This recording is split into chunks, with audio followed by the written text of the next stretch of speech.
Good morning to everyone. स्वागत है आप सभी का आपके अपने चैनल एचपी शुक्ला एजुकेट्स में। मैं देवेश त्रिपाठी आप लोगों को सुपर टेट, यूपी टेट और सीटेट का कंबाइंड प्रैक्टिस सेट का बैच लेके चल रहा था और उसमें कल से ही हम लोगों ने स्टार्ट किया था अपना प्रैक्टिस सेट। हम लोग जो स्टार्ट किए अपना वो चैप्टर वाइज लेके चल रहे हैं। हमने क्या क्या देखा था, हमने नंबर सिस्टम के कल क्वेश्चन को देखा था और आज नंबर सिस्टम के पार्ट 2 को देख के चलेंगे। तो ऐसे ही श्रृंखला को हम लोग आगे बढ़ाते हुए अपने पूरे कंप्लीट बैच को कवर करेंगे। चलिए आज पहले क्वेश्चन को स्टार्ट करते हैं। पहला क्वेश्चन क्या है हम लोगों का, एक 6 अंकों की संख्या ABCDF, अंक 1 2 3 4 5 और 6 प्रत्येक एक बार उपयोग किए जाते हैं। जैसे कि 3 अंक संख्या ABC DEF 11 से विभाजित है। भाई अब आप लोग इस 1 से 6 तक की आप लोगों को संख्या दे रखी है, उसमें कह रखा है कि मान लीजिए उस संख्या का फॉर्मेट ABCDEF के फॉर्म में है। उसके बाद क्या कह रहा है कि ये ABC जो है शुरू की संख्या है, ये आपकी 4 से विभाजित होनी चाहिए। उसके अलावा ये जो DEF है आपका, ये आपका 11 से विभाजित होना चाहिए। तो ऐसी संख्याओं को कैसे सेट करेंगे, साथ में संख्याएं यूज करनी है 1 2 3 4 5 और 6, इसको एक ही बार यूज करनी है। तो देखिए को ऑप्शन से लेके चलेंगे, क्यों? क्योंकि ऑप्शन से लेके चलना सबसे बेटर ऑप्शन होता है ऐसे में। तो ABC का फॉर्मेट देखना है जो हमें 4 से विभाजित मिल जाए। 4 से विभाजितता करनी है,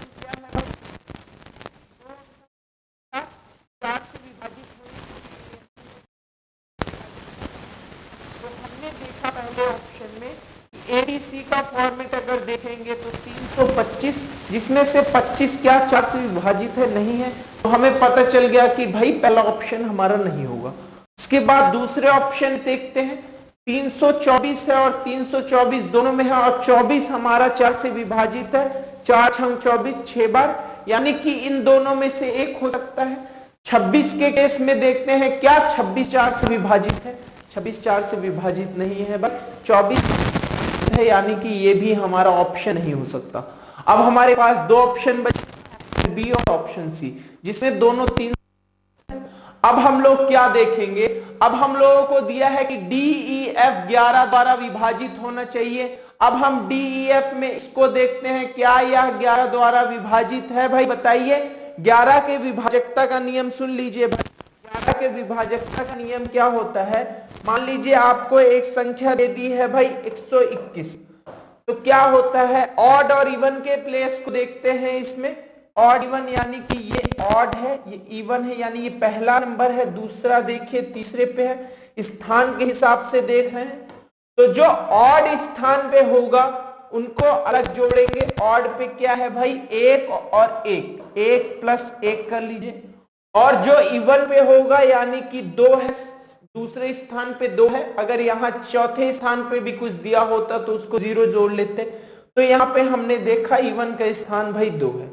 तो अब हम लोग क्या करेंगे इसमें, यदि हमारा इन दोनों संख्याओं का योग और इन दोनों इसका योग अगर या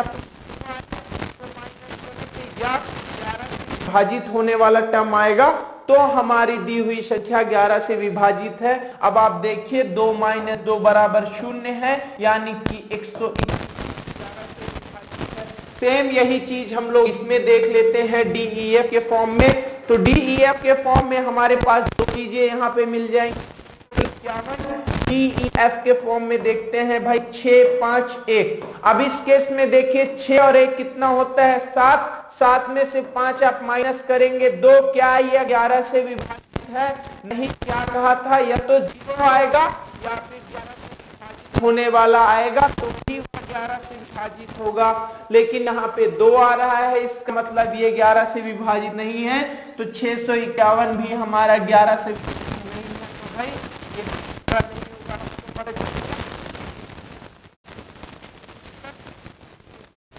है भाई 5 6 और 1, 5 और 1 कितना होता है, 6 - 6 करेंगे आप बराबर 0 है। यानी कि यह वैल्यू हमारी 11 से विभाजित है। तो हमसे प्रश्न में पूछा गया था कि ABC का फॉर्मेट ऐसा होना चाहिए जो 4 से विभाजित हो और DEF का फॉर्मेट ऐसा होना चाहिए जो 11 से विभाजित है। तो भाई 3 2 4 5 6 1 आपकी वह संख्या है जो आप लोगों की विभाजित है। तो ये था आप लोगों का पहला प्रश्न। पहले प्रश्न को देखने के बाद आइए अगले प्रश्न पे क्या कह रहा है। एक नंबर ए ऐसा है कि यह 72 और 47 के अंतर के वर्गमूल के बराबर है। एक और संख्या बी ऐसी है कि इसका वर्ग 37 और 12 का योग के बराबर है। ए और बी का योग का वर्ग क्या होगा। चलिए भाई प्रश्न क्या कह रहा है आप लोगों से। एक नंबर ए ऐसा है कि यह 72 और 47 के अंतर के वर्गमूल के बराबर है। यानी कि ए हमसे क्या कह रहा है, ए कह रहा है कि भाई 72 और 47 के अंतर, 72 और 47 के अंतर को मैंने देखा तो क्या आया भाई, 2 में से 7 जाएंगे 5 और यहां पे 6 बचे यानी कि 25 और इसके वर्गमूल के बराबर है। यानी कि 25 का वर्गमूल हम लोग करेंगे तो क्या देखने को मिलेगा, हमको 5 देखने को मिल जाएगा भाई।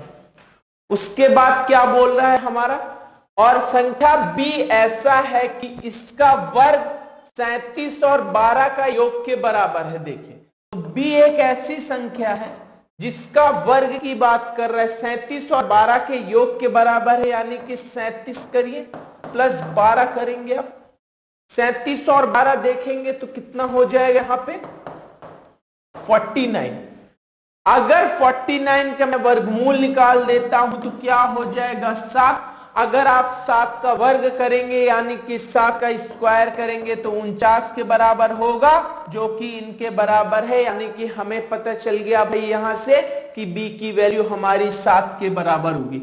अब हमारे पास क्या मिल गया है, हमको ए और बी दोनों की वैल्यू मिल गई।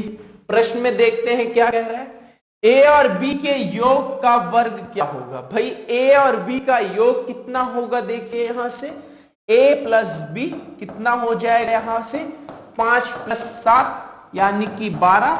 और क्या कह रहा है के योग का वर्ग क्या होगा भाई।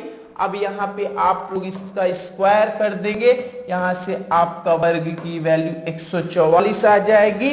यानी कि हमसे प्रश्न में पूछा गया था ए और बी के योग का वर्ग, तो ए और बी के योग के वर्ग की वैल्यू आप लोगों को क्या देखने को मिल जाएगी, ए और बी के योग की वैल्यू आप लोगों को 144 देखने को मिल जाएगी। यही होगा आप लोगों का आंसर। चलिए अगला प्रश्न क्या कह रहा है, एक पार्क में मोर की संख्या का वर्ग, मोर की संख्या का वर्ग खरगोशों की संख्या के वर्ग से 56 अधिक है। चलिए भाई कितना बढ़िया प्रश्न है, देखिए आप लोगों के सामने। यदि 4 खरगोश अधिक होते तो मोरों की संख्या खरगोशों जितनी हो जाती। पार्क में मोर और खरगोश की संख्या कितनी थी, देखिए क्या कह रहा है, एक पार्क है वहां मोर की संख्या का वर्ग खरगोशों की संख्या के वर्ग से 56 अधिक है। भाई देखिए यदि 4 खरगोश अधिक होते तो मोरों की संख्या खरगोशों की संख्या की जितनी होती हमसे कह रहा है। तो मान लेते हैं भाई, हमने मान लिया, माना हमने क्या, खरगोशों की संख्या कितनी है, खरगोश कितने हैं भाई आपके, मान लिया हमने खरगोश आपके x हैं। अब प्रश्न में क्या कह रहे हैं हमसे कि यदि 4 खरगोश अधिक होते तो मोरों की संख्या खरगोशों जितनी हो जाती। भाई देखिए अगर खरगोशों की संख्या x है तो मोर की संख्या कितनी हो जाएगी भाई, मोर की संख्या x प्लस 4 के बराबर हो जाएगी। क्यों, क्योंकि कहा था कि 4 खरगोश अधिक हो जाते तो क्या होता, मोरों की संख्या खरगोश की संख्या के बराबर हो जाता। यानी कि अगर हम मोर की बात करेंगे भाई तो मोरों की संख्या x प्लस 4 हो गई और खरगोश की संख्या भाई x हो गई, बराबर है। चलिए अगले प्रश्न में क्या कह रहा है हमसे, सॉरी क्या कह रहे हैं, ए मोर की संख्या का वर्ग खरगोशों की संख्या के वर्ग से कितना अधिक भाई बोल रहा है, 56 अधिक। अब हमें पता है भाई ये मोरों की संख्या है और ये खरगोश की संख्या है। भाई खरगोश की संख्या पता चल गई और मोर की संख्या पता चल गई। भाई ये खरगोश मिर्जापुर वाला है, याद रखिएगा। चलिए, तो क्या कह रहा है, मोरों की संख्या का वर्ग देखिए क्या होगा, और क्या कह रहे हैं, खरगोशों की संख्या के वर्ग से 56 अधिक है। भाई आपका देखिए, तो मैंने क्या किया, मोर की संख्या का वर्ग किया यहाँ पे, और खरगोश की संख्या का वर्ग किया, उससे 56 अधिक कर दिया। अब आप लोग इस इक्वेशन को सॉल्व कर लीजिए, क्या होगा, a प्लस बी का whole square, a square plus B square plus 2ab बराबर किसके है भाई, एक्स स्क्वायर प्लस 56 के बराबर है। इधर एक्स स्क्वायर है, इधर एक्स स्क्वायर है, कैंसिल आउट हो गया। यहाँ पे 8x बच रहा है, 8x किसके बराबर होगा, 56 माइनस 16 से। क्यों, क्योंकि भाई ये 16 इधर प्लस का था, उधर जाएगा तो माइनस का हो गया। तो 8x की वैल्यू हमको क्या देखने को मिल गई, 8x की वैल्यू 40 के बराबर मिल गई। तो x की वैल्यू कितनी मिल गई भाई, x की वैल्यू 5 मिल गई हमको। अब हमसे क्या कहा था, तो खरगोशों की कुल संख्या कितनी होगी भाई, मोर और खरगोशों की कुल संख्या। अब हमें पता चल गया भाई खरगोशों की संख्या 5 हो गई, क्योंकि x की वैल्यू 5 है। मोर की संख्या की बात करेंगे तो 5 प्लस 4 कर देंगे, बराबर में 9 हो गया। अब हमसे क्या पूछ रहा है कि दोनों की कुल संख्या कितनी हो गई, तो 9 और प्लस 5 कर देंगे, यानी कि दोनों की कुल संख्या 14 के बराबर हो गई आपकी। यही आपका आंसर हो जाएगा भाई, ऑप्शन नंबर सी आपका आंसर रहेगा।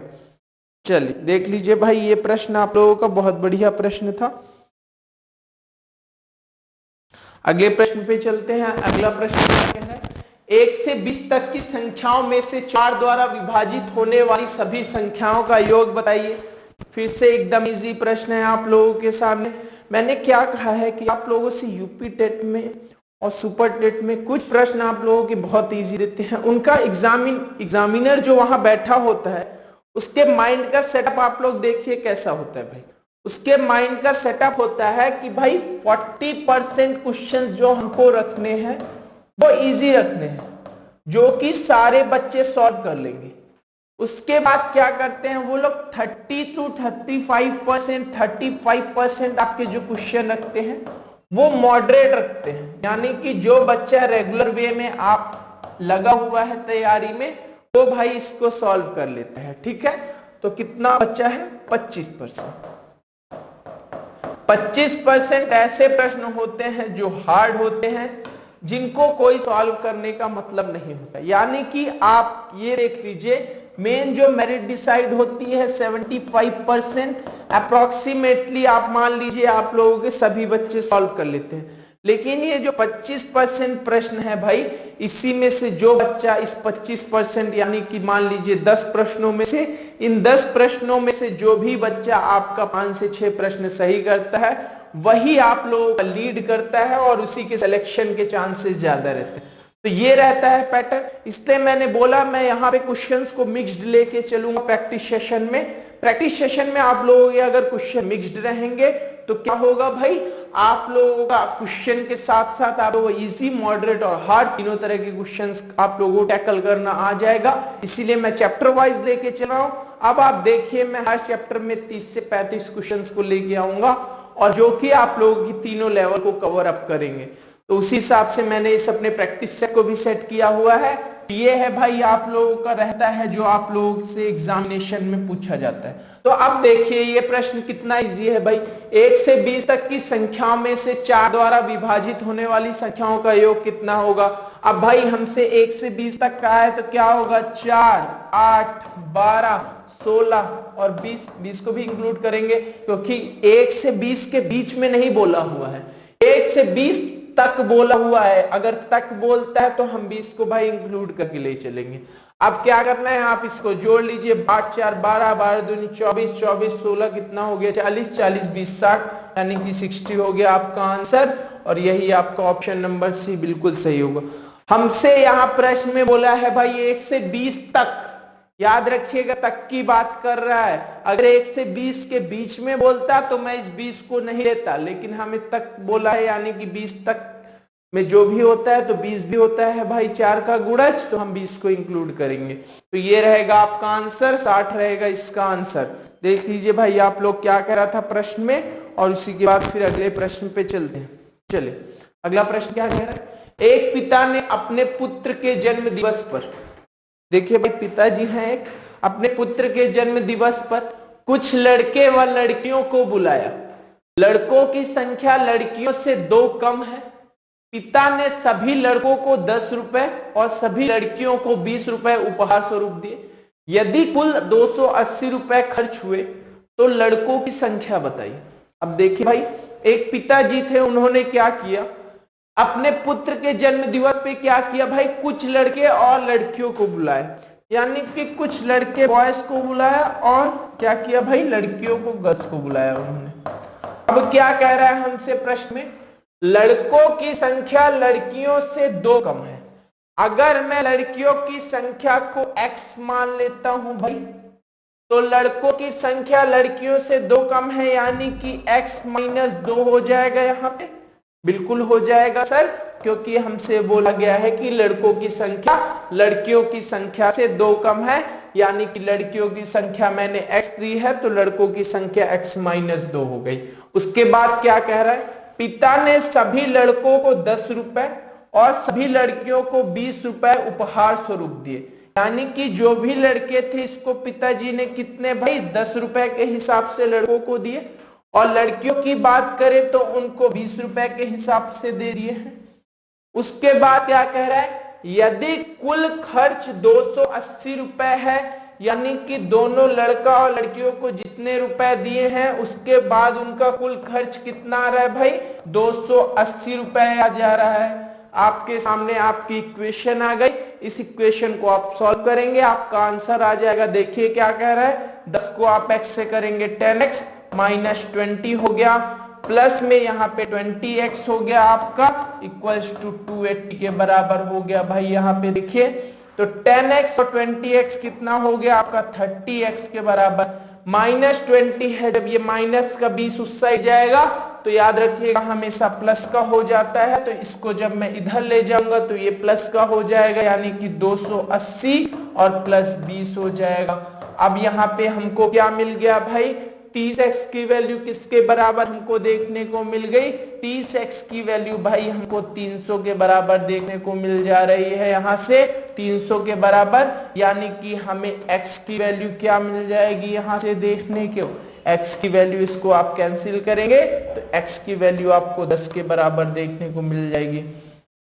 अब बताइए भाई, अब हमने लड़कियों को क्या माना था, हमने लड़कियों को x माना था। अब हमें पता चल गया कि लड़कियों की संख्या भाई 10 है, और लड़कों के लिए बोला था कि लड़कियों की संख्या से 2 कम है, यानी कि 10 में से आप 2 को माइनस कर देंगे तो हमारे पास कितने लड़के आ जाते हैं, 8 लड़कों की संख्या थी। यही हमसे पूछा गया था लड़कों की संख्या क्या है, तो लड़कों की संख्या 8 है, यही आपका आंसर रहेगा। इसको आप लोग एक बार देख लीजिए।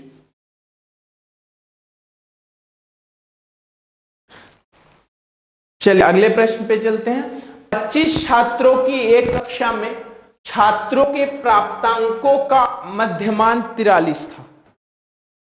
जांच करने के बाद 2 त्रुटियां का पता चला, जिनको शुद्ध करने के पश्चात एक छात्र के 35 अंक बढ़ गए तथा एक छात्र के 10 अंक कम हो गए। शुद्ध मध्यमान ज्ञात करिए भाई। अब ऐसे प्रश्न देखिए आपको कितना हार्ड लग रहा होगा, लेकिन इस प्रश्न में कुछ भी नहीं है। आप देखिए अब इसमें कितना बढ़ने की बात कर रहा है। देखिए पहले केस में कह रहा है भाई कि पहले केस में इसमें 2 त्रुटियां पाई जाती हैं, जिसमें क्या होता है कि एक छात्र के 35 अंक बढ़ जा रहे हैं, यानी कि अगर एक छात्र है ये उसके कितने अंक बढ़ने की बात कर रहा है भाई, 35 अंक बढ़ने की, जो बढ़ रहा है मैं उसका एरो ऊपर ले रहा हूं। उसके बाद क्या कह रहा है, तथा एक छात्र के 10 अंक कम होते हैं। दूसरा छात्र है भाई उसका क्या हो रहा है, 10 अंक कम हो जा रहे हैं, 10 अंक कम हो जा रहे हैं। देखिए तो हमें क्या देखने को मिल रहा है यहाँ पे, यानी कि ये कम हो रहे हैं, मैं इसको माइनस ले रहा हूं क्योंकि कम हो रहे हैं, ये बढ़ रहे हैं, इसको मैं प्लस ले रहा हूं। तो टोटल कितने की त्रुटि हुई थी, प्लस 35 और माइनस 10 को देखेंगे तो प्लस का भाई 25 की त्रुटि होगी। यानी कि क्या करना है हमको, 25 छात्रों की बात कर रहा था तो 25 छात्रों का मध्यमान अगर हमें 43 दिया हुआ था और हमें कितने की त्रुटि केस पता चला कि 25 छात्रों के केस में टोटल 25 और हमको जोड़ना है। यानी कि एक छात्र के लिए कितना भाई जोड़ना है हमको, एक जोड़ना है। अगर हम एक छात्र के लिए एक जोड़ेंगे तो 25 छात्र के लिए 25 जुड़ जाएगा, बिल्कुल जुड़ जाएगा।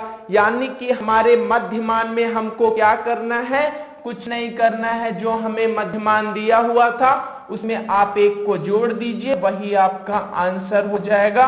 मध्यमान हमें दिया हुआ था यहाँ पे 43 के बराबर, इसमें नया मध्यमान आप एक जोड़ देंगे तो नया मध्यमान हमारा 44 के बराबर हो जाएगा। यही आपका आंसर होगा। ऑप्शन नंबर बी बिल्कुल सही है। चलिए इसको देख लीजिए भाई आप लोग ध्यान से एक बार। चलिए अगला प्रश्न क्या कह रहा है, देखिए, एक व्यक्ति ने अपने बाग में 2025 पौधे इस प्रकार लगाए कि प्रत्येक पंक्ति के पौधों की संख्या कुल पंक्तियों के बराबर है। तो बाग में कुल पंक्तियों की संख्या क्या होगी। चलिए देखिए कितना बढ़िया प्रश्न है भाई। एक बार क्या होता है, जैसे आप लोगों को क्या मिलेगा, क्वेश्चन का फॉर्मेट थोड़ा सा लैंग्वेज चेंज मिलता है। क्या होता है कि किसी विद्यालय में 100 छात्र थे, उस विद्यालय में उन छात्रों की एक पंक्ति बनाई गई और उन पंक्तियों की संख्या उतनी ही है जितने की पर पंक्ति में छात्र आपके खड़े होंगे। ऐसे प्रश्नों को बोल देता है। मान लीजिए ऐसे 100 टोटल छात्र दे दिए भाई, तो अब आप इसमें कितनी पंक्ति बना सकते हैं और कितने छात्रों की पंक्ति रहे, ताकि पंक्तियों की संख्या और प्रत्येक पंक्ति में छात्रों की संख्या दोनों समान रहे। तो इस केस में कुछ नहीं करना होता हमको, जो भी हमें संख्या दी होती है उसका आप अंडर रूट निकाल लीजिए, वही आंसर आप लोगों का हो जाता है। 100 के केस में देखेंगे तो इसका अंडर रूट 10 होता है। तो हमें सेम वही प्रश्न दे रखा है, 2025 की बात कर रहा है भाई, तो 2025 का अंडर रूट हम लोग निकाल लेंगे। तो अंडर रूट हमें वर्गमूल निकालना है 2025 का। 2025 का आप वर्गमूल कैसे निकालेंगे भाई, दो मेथड होते हैं, या तो आप इनके फैक्टर करके निकालिए या तो फिर एक शॉर्ट ट्रिक होता है। क्या करिए, 2025 को आप ऐसे लिखिए 2025, आखिरी के दो को देखिए कितना है भाई 25 है, लेकिन आखिरी में क्या है 5, तो यानी कि 2 के टर्म्स में मैंने ले लिया 5। अब हम देखेंगे कि इस 20 के लिए इसके करीबी स्क्वायर कौन सा है। 3 के केस में देखा तो 3 गुणा 3 मैंने देखा 9 हो गया, 4 गुणा 4 देखा मैंने 16 हो गया और 5 गुणा 5 देखा मैंने 25 हो गया। यानी कि करीबी कौन सा है, उसके जस्ट पहले 16 है, किसके केस में आ रहा है 4 के, यानी कि इसका स्क्वायर रूट कितना हो गया भाई 45 के बराबर हो गया और यही आपका आंसर होगा। यानी कि अगर उसने 45 पंक्तियां बनाई हैं और प्रत्येक पंक्ति में उसने 45 फूल लगाए हैं या पौधे लगाए हैं, तो उन पंक्तियों की संख्या और उन फूलों की संख्या को देखेंगे तो कुल हमारे पास 2025 पौधे आएंगे, वही हमारा आंसर होगा भाई। कुछ नहीं, हमें वर्गमूल डायरेक्टली निकालना आना चाहिए। शॉर्ट ट्रिक मैं आप लोगों को समझाऊंगा जब वर्गमूल वाला चैप्टर कवर करूंगा। ये आपका क्या है भाई प्रैक्टिस सेशन है, फिर भी मैं आप लोगों को समझा दे रहा हूं। यहाँ पे हम लोग आखिरी टर्म को देखते हैं कि भाई आखिरी टर्म क्या है 5 है। 5 के केस में हमें पता है कि 5 का स्क्वायर 25 होता है, यानी कि सिर्फ 5 के केस में ही 5 लास्ट में आ सकता है। तो हमने देख लिया भाई, 2 टर्म को हमने काट दिया और इनके स्थान पे मैंने 5 लिख दिया। उसके बाद मैं पहले बचे हुए टर्म्स को देखूंगा कि वो किसके करीब है। वो भाई हमें पता चल गया कि वो 16 यानी कि 4 के करीब है, तो 1 4 को मैंने यहाँ पे नोट डाउन कर दिया, यही हमारा आंसर हो गया 45 भाई। अब आप बोलेंगे सर अब आप बताइए हमको 144 के केस में क्या होगा। अब 144 के केस में देख लीजिए कैसे निकालते हैं। मैंने क्या कहा, आखिरी का 1 ले लीजिए और शुरू के 2 ले लीजिए। अब यहां पे देखिए कि 4 किसका स्क्वायर है भाई, 2 का स्क्वायर है, सभी को पता है 4। अब 12 के नजदीक कौन सा है भाई, देखिए 12 सॉरी माफ करिए, यहाँ पे देखिए 144 में मैंने हमेशा कहा है कि इसमें आप 144 में 2 संख्याएं लेंगे पीछे से और एक खाली छोड़ेंगे। आप देखिए 4 किसका स्क्वायर होता है, आखिरी संख्या को, तो 2 का स्क्वायर होता है सर, तो इसको मैंने दोनों संख्याओं को कैंसिल कर दिया। अब एक अकेला बचता है, तो एक किसका स्क्वायर होता है, 1 का, यानी कि हमें संख्या पता चल गई 12। अब आप ऐसे ही किसी का भी स्क्वायर निकाल सकते हैं, आपका जो भी मन हो, जिसका भी स्क्वायर आप चाहते हैं उसका आप खुद से स्क्वायर निकाल लीजिए। चलिए, ये था आप लोगों का प्रश्न, फिर से समझा देता हूं। टोटल 2025 पौधे लगाने की बात कही गई थी। यहाँ पे डायरेक्टली आप इसका वर्गमूल देखेंगे तो इसका वर्गमूल की वैल्यू 45 के बराबर आएगी और यही आपका आंसर होगा। चलिए अगले प्रश्न पे चलते हैं भाई। अगला प्रश्न क्या कह रहा है, पहली 20 प्राकृतिक संख्याओं का योग कितना होगा। कुछ नहीं करना है इसमें, 20 प्राकृतिक संख्याओं की योग की फिर से बात कर लिया आपसे। मैंने डायरेक्टली फॉर्मूला आप लोगों को बताया था, जब भी हमसे प्राकृतिक संख्याओं की योग की बात करेगा, n की वैल्यू हमको क्या दे दी यहाँ पे 20 के बराबर। योग की बात करेगा जब भी प्राकृतिक संख्याओं की, तो क्या फॉर्मूला होगा, n प्लस 1/2। डायरेक्टली आप फॉर्मूले में वैल्यू को पुट करेंगे, यानी कि 20 गुणा 21/2 करेंगे यहाँ पे, तो ये 10 हो गया, यानी कि 210 के बराबर हो जाएगा। यही आपका आंसर हो जाएगा 210। चलिए, डायरेक्टली आपका फॉर्मूला बेस्ड प्रश्न था ये वाला, इसमें कुछ करना नहीं था आप लोगों को। एक बार देख लीजिए, स्क्रीनशॉट लेना है ले लीजिए। चलिए अगला प्रश्न क्या करें, एक व्यक्ति ने अपनी पूंजी को 1/4 भाग अपने लड़के, 1/3 भाग अपनी पत्नी, 1/8 भाग अपनी पुत्री को दे दिया। अब उसके पास उसकी पूंजी का कितना भाग शेष रह गया। मान लेते हैं उसके पास कुल पूंजी कितनी थी भाई, माना मैंने उसके पास पूंजी थी 1, माना पूंजी कितनी थी भाई, पूंजी कितनी थी, 1 थी। कुछ नहीं करना है, 1 में से आप जो भी हमें दे रखा है 1/4 प्लस 1/3 भाग उसकी बीवी के लिए जो था, और 1/8 भाग जो उसकी पुत्री के लिए था, इसको आप 1 से माइनस कर देंगे जोड़ के, वही आपका आंसर होगा। तो एक माइनस, ऐसे प्रश्नों में सिर्फ आप लोगों को एलसीएम निकलना आना चाहिए। मेन खेल यहाँ पे एलसीएम का होता है। एलसीएम निकालने के लिए क्या करेंगे भाई, 4, 3 और 8 में से मैंने देखा कि सबसे बड़ी संख्या कौन, 8 है भाई। 8 का मैंने क्या किया, 2 गुना किया 16। क्या या 16 दोनों संख्याओं से विभाजित है, हाँ सर 4 से विभाजित है, लेकिन 3 से नहीं विभाजित है, तो 16 नहीं होगा।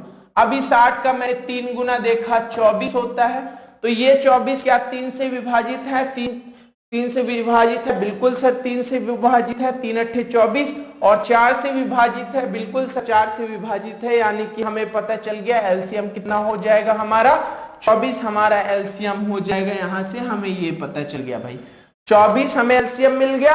तो 4 से इसको मैंने क्या किया, भाग दिया, तो कितना बच रहा है भागफल 6 बार। जो भी भागफल बचेगा उसको गुणा कर दीजिए ऊपर, यानी कि 6 कम 6 हो गए यहाँ पे, 3 8 24 और 8 कम 8 हो गया यहाँ पे, और 8 या 24 और 3 कम 3 हो गया यहाँ पे। अब हमने क्या किया, 8 6 14 और 3 कितना हो गया 17, 17/24, यानी कि 1 माइनस 17/24 हो गया। अब मैं क्या करूंगा भाई, इस केस में देखिए इसके नीचे 1 लगाया, इसका 1 और 24 का एलसीएम क्या होगा, 24 ही होगा। 1 से 24 बार जा रहा है, यानी कि 24 और माइनस 17 कर दीजिए यहाँ पे, 7/24 आपको आंसर देखने को मिल जाएगा। और यही भाई आप लोगों का आंसर है 7/24। ऑप्शन नंबर पहला बिल्कुल सही है, 7/24 आपका आंसर आ जाएगा। चलिए, ये है आप लोगों का प्रश्न। अगले प्रश्न पे चलते हैं भाई। अगला प्रश्न क्या कह रहा है, निम्न में से कौन सी संख्या अभाज्य नहीं है। चलिए बताइए भाई, अभाज्य संख्या नहीं है, निम्न में से कौन सी। अभी इस प्रश्न को तो सभी लोग कर ही लेंगे भाई, निम्न में से कौन सी संख्या अभाज्य नहीं है, बताइए। अब भाई हमको इसमें खाली एक संख्या दिख रही है अभाज्य नहीं है, कौन सी 5 और 1 6, यानी कि 6 अगर हमारा इनका योग हो रहा है तो यह 3 से जरूर अभाज्य होगी, यानी कि 51 संख्या जो है हमारी वो अभाज्य नहीं है। ये डायरेक्ट प्रश्न था आप लोगों का, 51 हमारी अभाज्य संख्या नहीं है, यही आंसर हुआ। अगला प्रश्न क्या कह रहा है भाई, एक छात्र परीक्षा में प्रत्येक सही उत्तर देने पर 4 अंक प्राप्त करता है और प्रत्येक गलत उत्तर देने पर 2 अंक कट जाते हैं। वह कुल 40 प्रश्नों के उत्तर देता है और कितने अंक प्राप्त करता है? 100 अंक प्राप्त करता है। उसने कितने प्रश्नों का गलत उत्तर दिया है? चलिए टोटल हमारे पास कितने प्रश्न दिए हुए हैं भाई, कुछ नहीं करना है, टोटल प्रश्न कितने हैं? 40 है। चलिए टोटल क्वेश्चंस कितने हैं हमारे पास? 40 हैं। अब एक बात बताइए कि आप लोग देखे होंगे कि माइनस मार्किंग वाले जो लोग वनडे एग्जाम्स वगैरह देते होंगे एसएससी वगैरह का, तो उसमें माइनस मार्किंग होता है, उसका सेम फंडा यही रहता है। तो क्या कह रहा है कि टोटल 40 क्वेश्चन है, उसको मार्क्स कितने मिले हैं भाई? मार्क्स उसको मिले हैं 100 मार्क्स। अब मान लेता हूं कि उसने टोटल 40 प्रश्नों को सही हल कर दिया। चलिए उसने सारे प्रश्नों को क्या किया भाई? सारे प्रश्नों को उसने सही आंसर दिया। तो 40 प्रश्न है और प्रत्येक 4 अंक मिलेगा, तो उसको कितने अंक मिल जाएंगे? टोटल 160 अंक मिल जाएंगे। दूसरे केस में मानता हूं कि उसने पूरे 40 क्वेश्चन को गलत सॉल्व कर दिया। चलिए सभी 40 के 40 प्रश्नों को गलत उसने सॉल्व कर दिया। गलत सॉल्व करेगा तो क्या होगा? एक गलत के लिए उसके 2 अंक कटेंगे, यानी कि कितने हो जाए भाई? 80। तो क्या उसे पॉजिटिव मार्क्स मिलेंगे? अगर वो सब गलत दे रहा है तो माइनस में पहुंच गया भाई, माइनस में अंक आ गए उसे, तो माइनस के कितने अंक हो गए भाई? माइनस के 80 नंबर पा गया वो। लेकिन हमें केस क्या दे रखा है? उसने पूरे प्रश्न सॉल्व किए और उसके अंक कितने आ रहे हैं भाई? उसने 100 अंक प्राप्त किया, यानी कि 100 अंक उसने प्राप्त किया। अब हम यहां से इनके सही और गलत का रेशियो देख लेंगे, क्या होगा? 100 में से आप 80 को माइनस करेंगे तो क्या होगा? 100 माइनस माइनस 80 करेंगे, यानी कि कितना हो जाएगा? माइनस माइनस प्लस हो जाएगा, 180 के बराबर हो गया भाई। और 160 में से 100 को माइनस करेंगे तो क्या होगा? 160 माइनस 100 किसके बराबर हो जाएगा? 60 के बराबर। देखिए एक बार आपको इससे माइनस करना है और एक बार इससे आपको माइनस करना है। क्या होता है? बीच वाली संख्या एक से छोटी होती है और एक से बड़ी होती है, तो बड़ी से आप छोटी को माइनस कर देंगे, यानी कि 160 में से आप 100 को माइनस किया तो 60 और 180, तो यहां से क्या मिला भाई? 6 कम 6 और 6 तिया 18, यानी कि उसने सही और गलत का उनका रेशियो क्या आ गया भाई? सही और गलत का अनुपात आ गया 3:1। और प्रश्न कितने थे? टोटल 40 थे। टोटल हमें कितना प्रश्न थे भाई? 40। तो 40 का 3 भाग कितना होगा? 30 के बराबर होगा। और 40 का 1 भाग कितना होगा?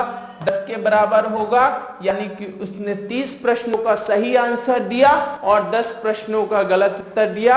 अब प्रश्न में हमसे पूछा है उसने कितने प्रश्नों का गलत उत्तर दिया, तो भाई 10 प्रश्नों का उसने गलत उत्तर दिया था, जिसके बाद उसके अंक कितने उसको प्राप्त हुए?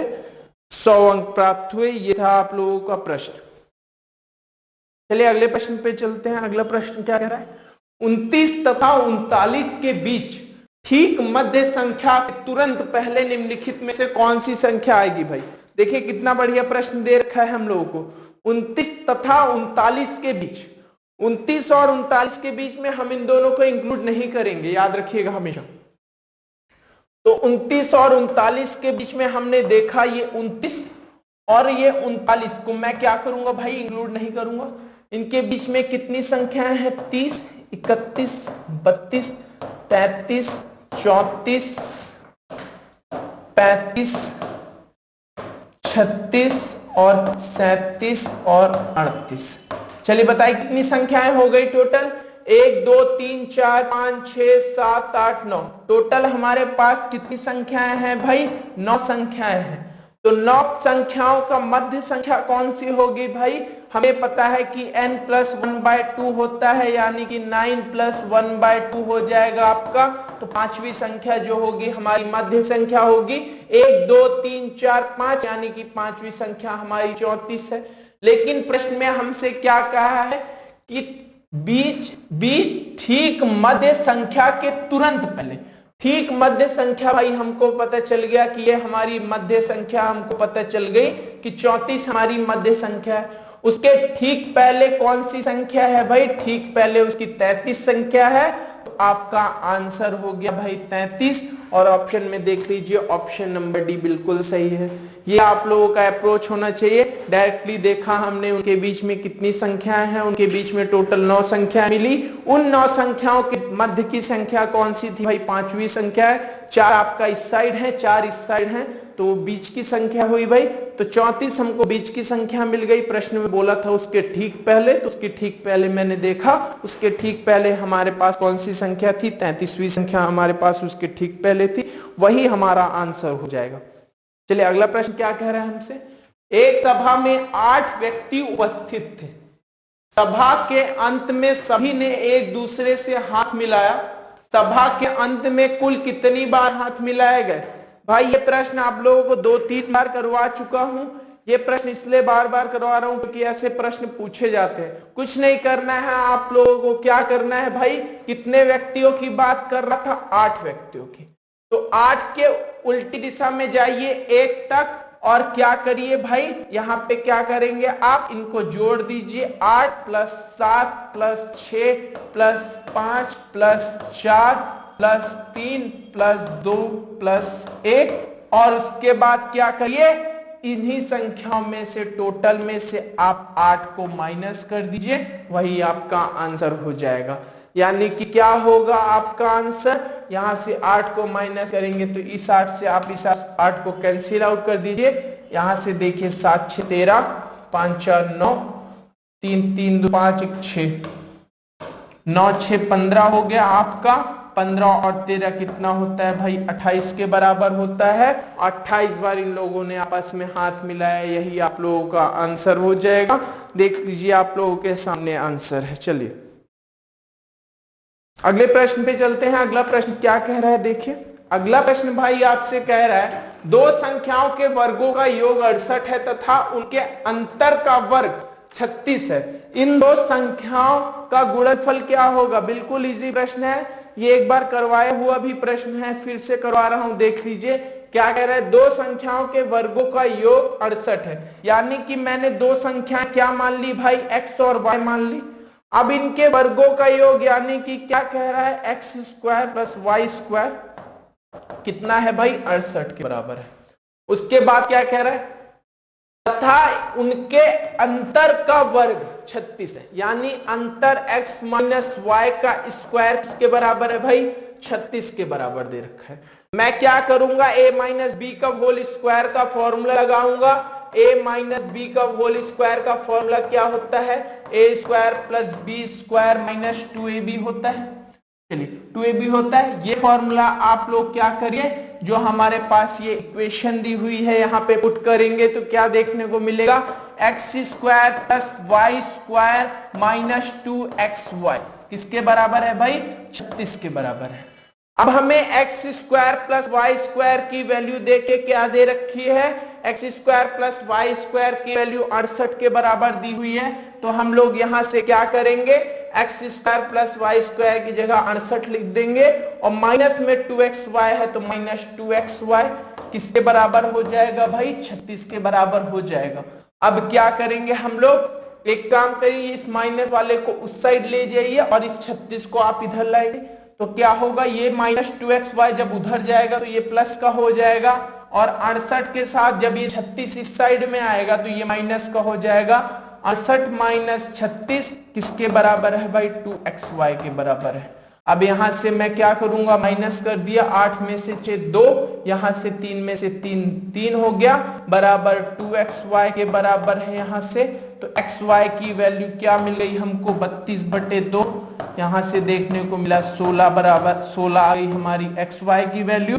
और यही हमसे पूछा गया था कि 2 संख्याओं का गुणनफल क्या होगा, यानी कि xy की वैल्यू हमसे पूछा गया था, xy की वैल्यू हमारी 16 के बराबर होगी, यही हमारा आंसर है। चलिए अगला प्रश्न क्या कह रहा है देखिए आप लोगों के सामने, किसी 2 अंकीय संख्या और उसके संख्याओं के अंकों को उलटकर लिखने पर बनी संख्या का योगफल सदैव किससे विभाजित होगा? भाई कोई भी दो अंकी संख्या सब लोग जानते होंगे क्या होता है, सबसे छोटी दो अंकी संख्या 10 होती है, सबसे बड़ी भाई दो अंकी संख्या क्या होती है? 99 होती है। ये हमने देखा, दो अंकी संख्या है भाई, सबसे छोटी क्या है हमारे पास 10 है और सबसे छोटी क्या है भाई 99 है। तो क्या कह रहा है हमसे, अगर उन अंकों की संख्या को उसके संख्याओं के अंकों को पलट दिया जाए और जो हमारे पास प्रारंभिक संख्या लिखी हुई है उसका उन दोनों का योगफल देखें तो वो योगफल किससे हमेशा सदैव विभाजित होता है। तो मान लेते हैं भाई इनके बीच की आप कुछ भी संख्या ले लीजिए, 45 ले लेते हैं हम लोग। तो हमने संख्या मान लिया हमने क्या संख्या माना हमने संख्या को मान लिया भाई, संख्या हमने मान लिया 45 है। और इस संख्या को क्या करिए, उल्टा लिख दीजिए, इनके अंकों को पलट के, अंकों को पलटा मैंने, क्या हुआ, अंकों को पलटा, अंकों को पलटने पर क्या मिल रही है हमको ये संख्या, अंकों को पलटने पे हमको ये 54 मिल जा रही है। अब क्या कह रहा है, उलट कर लिखने पर बनी संख्या का योगफल, यानी कि इन दोनों का योगफल देखिए 5 और 9 और 5 और 9 99, ये हमेशा किससे विभाजित होगी भाई, ये 11 से विभाजित आपको दिख रही है और 9 से भी दिख रही है, 3 से भी दिख रही है। अब आप कोई ऐसी संख्या लीजिए जो अभाज्य हो, अभाज्य ले लीजिए भाई, अभाज्य में मैं 31 को ले रहा हूं। अब 31 को क्या किया मैंने, इनके अंकों को पलटा तो 13 कर दिया है यहाँ पे, तो देखा क्या हुआ, 3 और 1 4 और 3 और 1 4, यहाँ पे हमको क्या मिला 44। ये 44 फिर से किससे विभाजित हो रहा है भाई, 11 और 4 और 2 से विभाजित है। तो क्या कॉमन हमको देखने को मिल रहा है सब में, 11। एक और संख्या ले लीजिए, मान लीजिए आप 57 ले लीजिए, तो 57 और 75 आप ऐड करेंगे क्या हो जाएगा, 7 5 12 2 1, 7 5 12 और 1 13 132। अब 132 को आप 11 से करेंगे, 11 11 11 दूनी 22, यानी कि फिर से ये 11 से विभाजित है। तो हमको देखने को मिल गया भाई कि दो अंकों की संख्या को अगर हम लोग उलट के उनका योग करते हैं तो वो सदैव 11 से विभाजित होगी। यही आप लोगों का आंसर रहेगा। तो ये था भाई आज का आप लोगों का सेशन। आज के मैंने सेशन को छोटा रखा है और आज मैं लाइव नहीं आ पाया, थोड़ा सा टेक्निकल इश्यूज की वजह से, इसलिए जब भी हम लोगों का नेट का इशू सॉल्व हो जाएगा उस टाइम पे आप लोगों को ये वीडियो प्रोवाइड हो जाएगी। आई होप आज का लेक्चर आप लोगों को अच्छा लगेगा तो प्लीज इसको लाइक कर दीजिएगा और चैनल को सब्सक्राइब कर लीजिएगा। So thank you so much and stay safe.